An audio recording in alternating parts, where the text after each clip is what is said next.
Got plumbing. If water runs through it, we do it. Even if water's not running through it at this particular moment. Mike Scott Plumbing. All right, 5 minutes after 11 o'clock. Thank you for tuning in. Nice-looking Tuesday morning. I think it was last week or so. We learned about the audiobook for Battlefield Earth, and it is a 47 and a half hour long production. 47, and it's not like one guy reading for 47 and a half hours. No. I mean, this is a full production in audio, and the way I understood it, it was hundreds of actors and sound effects and music and everything that made this all come together. And guess who is on this thing? It's a guy we've spoken to a few times already on the air. I feel like we're a friend with him. Jim Meskiman is on this. He's one of the voices. We're going to get the questions answered in just a bit, but listen to this. If you don't know who Jim Meskiman is, he can do voices. He can be a lot of people, voice-wise anyway. And I think I saw him on America's Got Talent or one of those shows one time, right? Mm-hmm. His movie credits include, listen to this, Apollo 13, The Grinch, Frost Nixon, The Punisher. His TV credits include Whose Line Is It Anyway? That must have been a fun one. Castle, Rules of Engagement, The Fresh Prince of Bel-Air, etc. And Battlefield Earth is one of the many things we're going to talk about right now. 47 and a half hours. That's the kind of audiobook you put in your car and you drive from Florida to Alaska. Yeah. I don't know how far you'd have to drive. Jim Meskiman, good morning, Jim. How are you? How have you been? Good morning. Good morning. How are you? I'm pretty good. Where are you? Where are you right now? I'm in Los Angeles. How many voices? That's a stupid question. What was the first voice you ever did, other than your own? I don't know. To answer the first question that you almost asked, I have no idea. I just keep adding on more voices. Yeah, I figured you didn't know. Trying to experiment. It's kind of, I guess it'd be a little bit like asking a musician, how many songs can you play? Absolutely, yeah. And in my case, I started early. You know, I always was interested. My mother's an actress, and so I got to be interested right away in mimicking the people that I saw in movies and on TV. And did you like work? A lot of guys started that way. In Battlefield Earth, did your work require you to do many voices? Are you more than one person on this audio production?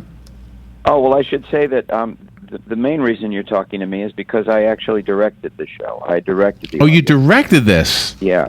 I also did a few little voices in it, but it's a massive, sprawling project, as you mentioned. We used 67 actors to play over 100 different roles, and I directed every single one of them. And it's a terrific experience, and it's a beautiful, beautiful piece. It's got sound effects, music. It really sounds like a movie, so that anyone listening to the audiobook will be experiencing really the full production of a movie, except they'll just hear it and create it in their minds. Now, this was possible 20 years ago, but it wasn't feasible, and nobody would buy 47 hours worth of audio. They wouldn't have bought that many 12-inch records or whatever it would have taken. But in today's world, you can with digital technology, we can actually have this on a thumb drive. Can the whole thing fit on a thumb drive? People can download it. Mostly people download their audiobooks these days. They get it onto their phone or their iPad or whatever device, and they can carry it around with them. But it's also sold on CDs as well.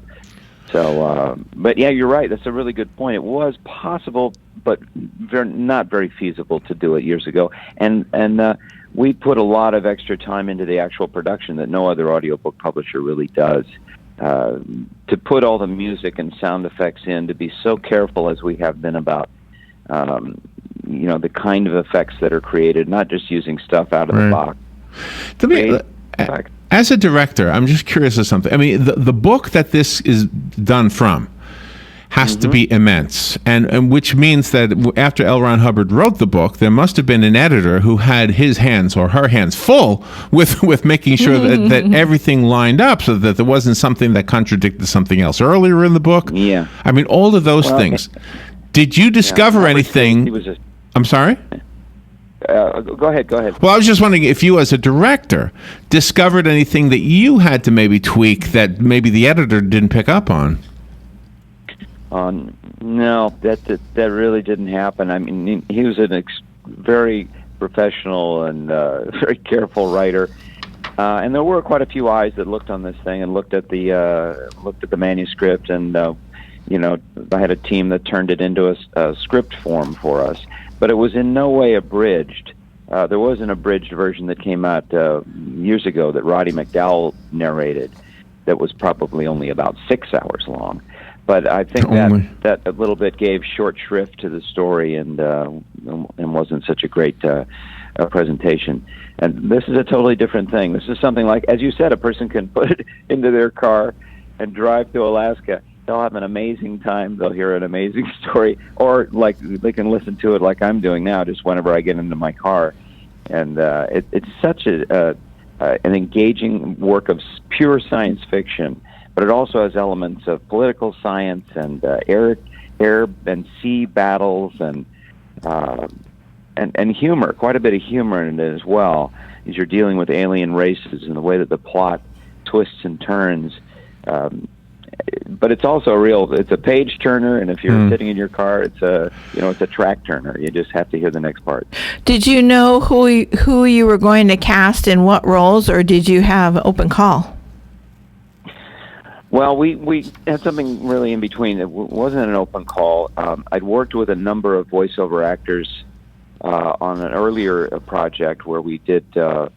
Ron Hubbard's what are called the pulp classics, his westerns, and there were 80 different stories from the golden age of science fiction and the golden age of the pulps, really, fantasy stories, all different kinds. So I was very acquainted with some really, really good performers that were great voice actors, people that worked for Disney and worked for major audiobook publishers and Warner Brothers, and really, really great voices.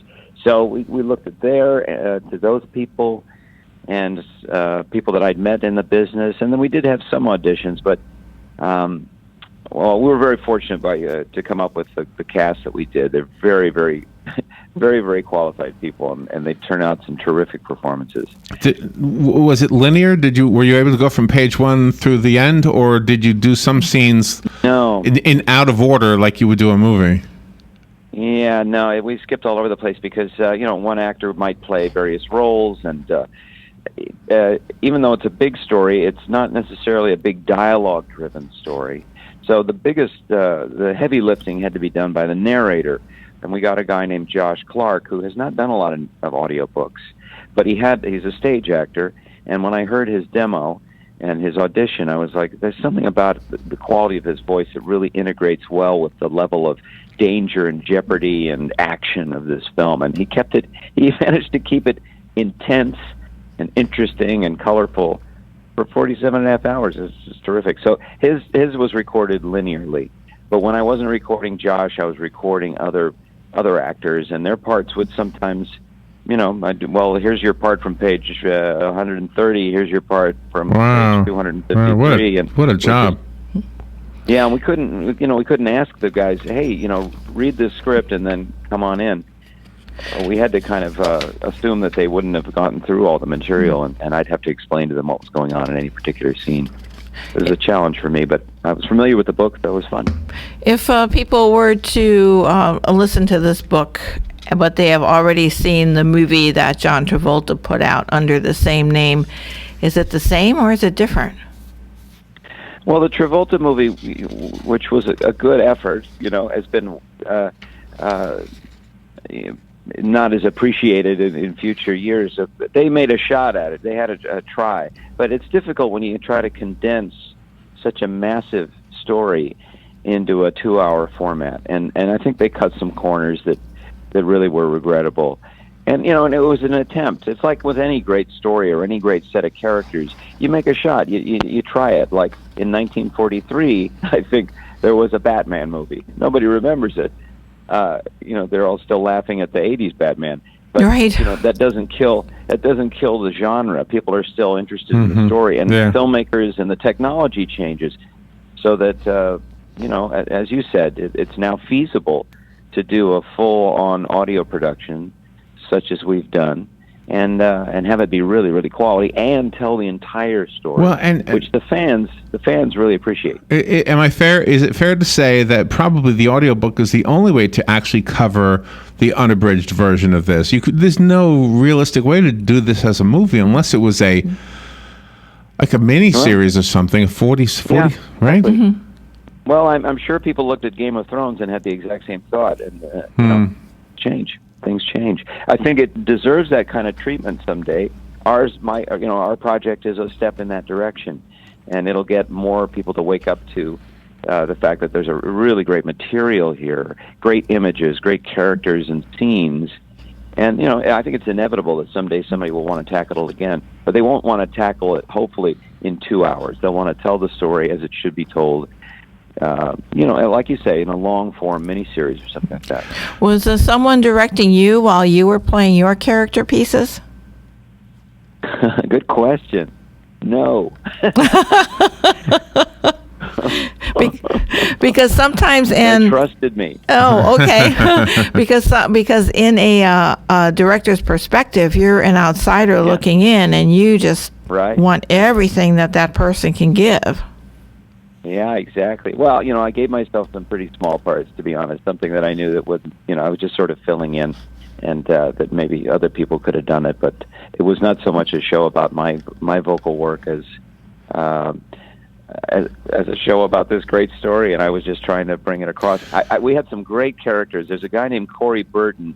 If your listeners may be fans of Disney, and Corey Burton is an exceptional voice actor. He's legendary, really, in Hollywood, and he played one of the key roles of an alien that appears later on in the story. And every time I listen to him, I smile very broadly because it's so spot on. And our main protagonist is played by Scott Menville, who's also well known to animation fans. He's on Teen Titans, and I knew him from a Shaggy and Scooby show. And he has a wonderful young sound. He's actually, quite grown-up person. But Johnny Goodboy Tyler is the lead character, and he has to be about 18 or 19. He has to sound that way. But he has to be extremely bright and intelligent, and Scott Menville did a super job. And then our antagonist is a character named Turl, who is maybe the worst super genius villain in literature, certainly in science fiction. And so he had to sound big and imposing and brutal, but also very, very bright. And we got an actor named Charlie Davis, who's not a well-known actor at all as a voice actor, but is a terrific performer, and he's a very good singer, and he also just sounds, to my ear anyway, he sounded very intelligent. And so that turned out to be a really, really good choice. He's another character that I just, whenever he speaks, I smile in satisfaction. Oh, that's wonderful. Jim Meskiman is our guest. We're talking about Battlefield Earth, and this is an audiobook version of that story. You might be familiar with the story already, or you might think you're familiar with it, but this is the unabridged, 47 and a half hours long. It's a complete production, and Jim is the director of the whole project. So let's take a little break, and we'll be right back. I've got more questions, and hopefully we have some more answers. Yes. We'll be right back with Jim after this. The weather is brought to you by myfwc.com. Safe boating is no accident. On this Tuesday, partly sunny. Watch out for a thunderstorm this afternoon, the high 92 to 96. And partly cloudy, warm and muggy Tuesday night, though 74 to 78. For Wednesday and Thursday, partly sunny with a chance of a thunderstorm each day, mainly during the afternoon hours over the interior. The high both days between 93 and 97. From the Florida Weather Center, I'm meteorologist Joe Lundberg. Yeah, I'm that drip coming down from the corner of the room. But where did I come from? I'll never tell. Bone Dry Roofing can and will fix it right the first time using quality materials and will deal honestly and fairly with you, period. You can find Bone Dry Roofing on their website, bonedryroofingllc.com, and Facebook at Bone Dry Roofing LLC. Do it right before your roof needs a tarp to keep the elements out. Bone Dry Roofing stands behind their work to help make your home safe and secure, plus they have financing available. Remember, if you're not bone dry, then you're all wet. Need a mailbox rental but need more information? Remember, Personal Service Center, 789-6683. How does $10 a month sound with just a 3-month commitment? Remember, Personal Service Center, 789-6683. Mention WOCA and the setup fee is waived. Personal Service Center will email or text notifications to you when your packages arrive. Even scan mail so you never actually have to pick it up. Now that's service. Personal Service Center, 789-6683. Located on the corner of Northeast 25th Avenue and 24th Street, Ocala. Look for the yellow signs. Hi, this is JP from Penn Flooring here in Ocala. I would like to invite you to come in and visit our spacious showroom where we have solutions for every style and budget. From wall-to-wall carpet to hardwood floors and tiles, we have an unsurpassed selection of flooring. At Penn Flooring, we've provided quality customer service with a family touch for over 25 years. Visit our website at pennflooring.com or come by our showroom, 1201 Southwest 17th Street, just over the bridge. Penn Flooring, quality customer service with a family touch. All right, 20 minutes after 11 o'clock. So I remembered something from a previous guest about an event that was held on Hollywood Boulevard. And the date on this news piece, June 14th. So just, it's like 2 weeks ago, right? This is, okay, 3 weeks ago. A 25-foot tall replica alien spaceship from the planet Cyclo will crash onto Hollywood Boulevard June 14th at 5:45 Pacific Standard Time. The malevolent alien security chief for Earth, Turl, will be captured by the story's heroes Johnny, Goodboy, Tyler, and Chrissy, led by. So there was a big to-do out in Hollywood and the release of this, and it was just a couple of weeks ago. Jim Meskiman is on the phone with us to talk about the project, Battlefield Earth, which I guess now is available wherever audiobooks are sold. Am I right about that part, Jim? That is correct. Yeah, audible.com or at Amazon. Yeah. So were you at I'm guessing you were at this big event, right? This big thing they had out there? You would think.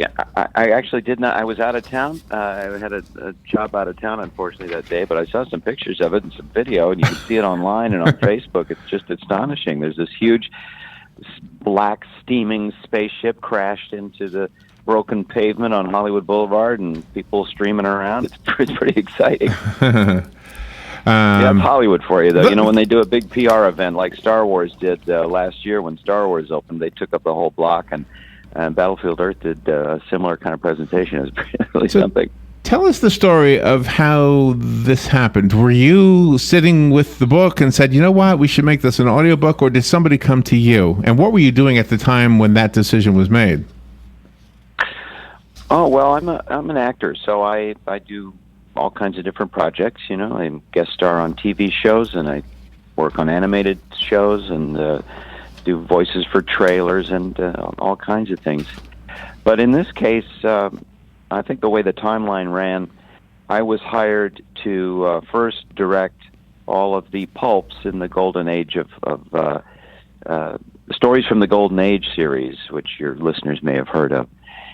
Those were all done by Hubbard. He wrote them in the 30s and 40s, and it's a great collection of old pulp yarns that are beautiful. We did them multicast. Yeah. In other words, we'd put 6 or 7 people in a room with microphones, and we do it like an old radio show. Yeah, we actually had them. We gave some of them away a few years ago now. Yeah. Yes. Yeah. So those are terrific, and people are enjoying and listening to those right now. So once that project was done, they said to me, well, now we're going to do Battlefield Earth. And I went, oh boy, that's a different animal. Because it's done towards the end of his life, one of the last book series that he wrote, not the beginning of his life. And it was this massive, big, over almost 1,000-page book.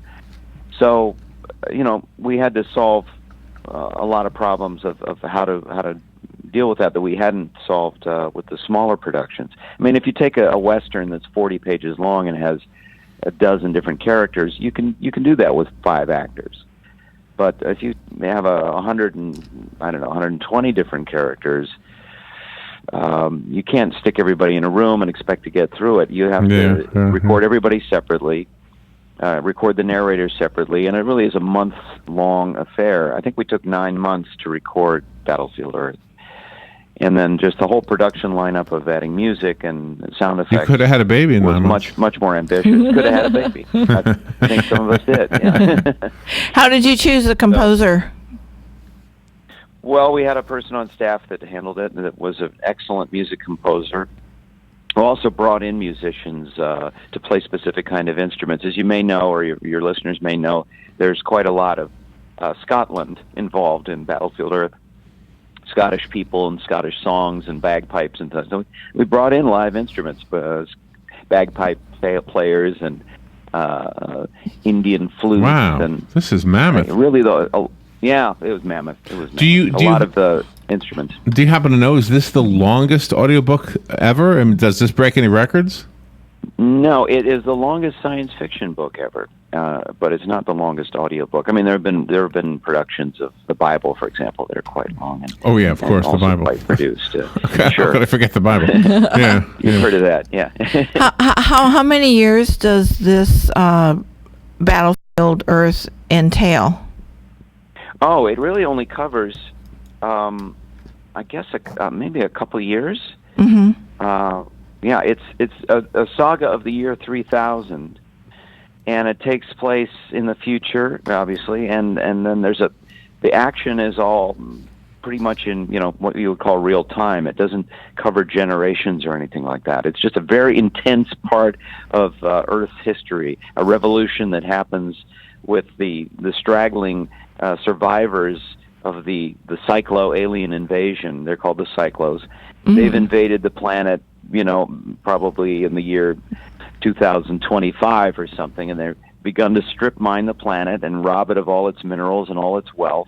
In the meantime, they thought they had exterminated the human race with a gas barrage, but there were a few people that survived, handfuls of people around the planet that survived in mountainous areas where the gas didn't reach, in rural areas.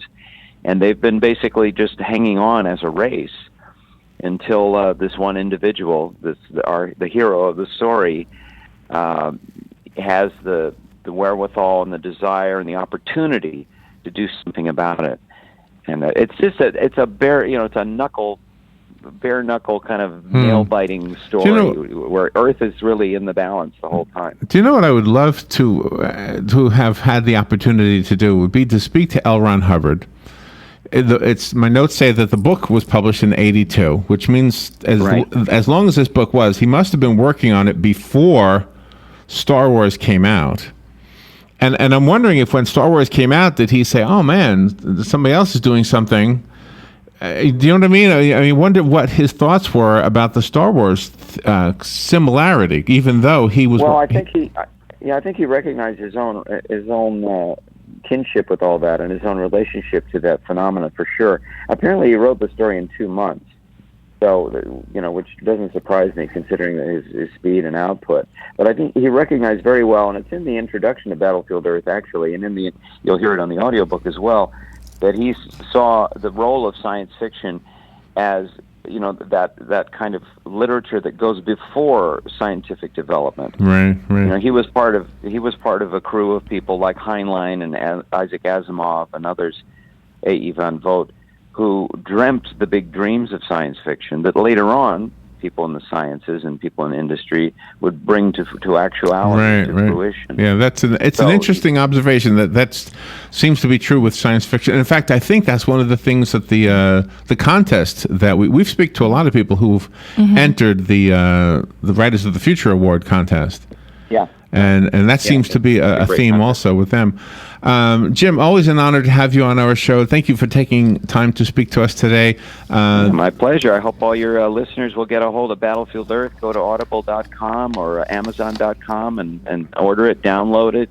Don't be put off by its length. You'll want to hear every minute of it. It's just it's an exciting yarn. Yeah, and I think, even if you have a short commute in your car and you're not driving to Alaska, just a half hour, you'll be listening to it every day, both to and from work or at your leisure. Absolutely. Jim, it's a great way to escape the news. Yes. Yeah. For sure. And let's hope the news is never that we're being attacked by cyclones. Although it sometimes seems that way. It does, for yes, sure. Absolutely. Jim, thank you for being on the air with us today. Have a great summer. My pleasure. Okay, you too. All right, we'll be right back.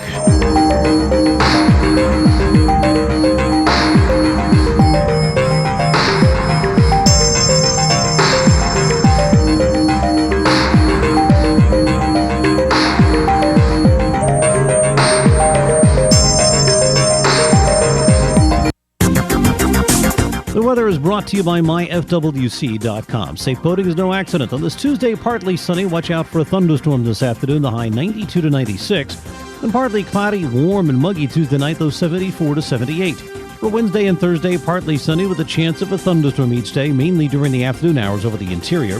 The high both days between 93 and 97. From the Florida Weather Center, I'm meteorologist Joe Lundberg. Broadcasting from the Paddock Mall Studios, this is WOCA, Ocala, Gainesville, The Villages, 1370 AM, 96.3 FM, The Source. Fox News Radio, I'm Pat O'Neill. President Obama, for the first time, will appear at a campaign event with Hillary Clinton. It will be in Charlotte, North Carolina, after they fly there on Air Force One. Donald Trump tweeted in response, "Why is President Obama allowed to use Air Force One on the campaign trail with crooked Hillary?" The White House quickly pointed out, "We follow all rules and regulations to ensure that the Democratic National Committee pays what is required for the president to travel to political events." Fox's Rich Edson. Trump will stage his own rally in Raleigh, North Carolina. They're cleaning up Kentucky after 4th of July storms caused a lot of damage. My poor old neighbor's car there, he got right through the windshield with a limb and come from my tree. That man in Rockcastle County. You'll soon be able to buy stock in the maker of Twinkies and Ding Dongs. 4 years after seeking bankruptcy protection, Hostess Brands is about to return as a publicly traded company. Fox News, we report, you decide.